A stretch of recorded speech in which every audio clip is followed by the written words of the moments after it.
Halor ka jingeki kabala perlong da kispangut ki Nongtrei ka GHADC halor ka majing dawar jongki ya ka ba Haduh saupulai teli ki Bnai Khlem Ïoh ya ka Tulop ka jongki kila pelong ka jingshong syathan ka ba nadu ka nyau tarik ko Bnai naitung Haduh mentaru ka tangyai petang ka jingshong syathan ka jongki na kaliang unong yalam kaliang persya jong kayeng dorbar thawain ke jala Mukul Sangma lembat ke MDC kaliang persya ka GHADC mentakasngi ka syitarik ko Bnai nailar kelalai Khlem Ïoh yaulat ke jala ban pensngau yau halor kita ke jenge ke belamat da ke Nongtrei ke GHADC haba ai jingkren syakilat pathai khubor na kaliang Mukul Sangma ulong hadin ke jeng ïakynduh badulat ke jela lada ke sorka jela kamla ban pendiang ya katai kamat jing dawa jong ke Nongtrei ke GHADC ulama ham bikin perlong ke jeng ïakhi ban yasnok tilang bat ke Nongtrei ke GHADC ban syong syatngan lembat kita ke Nongtrei.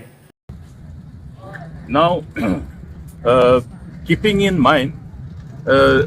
the level of insensitivity with which the government is dealing with the issue of the problem of Garhwal's Autonomous District Council.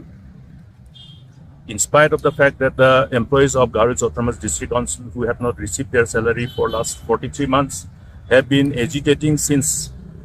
7th of last month, that means 7th of July, and till now there has been no response whatsoever.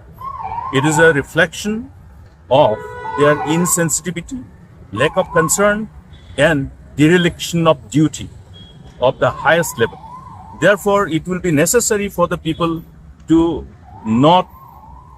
remain in silence, but it has become necessary for everyone to raise our voice. And I would like to inform the government that if the government does not take this problem into cognizance and fulfill their responsibility, the constitutional responsibility towards addressing this problem of Garhwal's Autonomous District Council,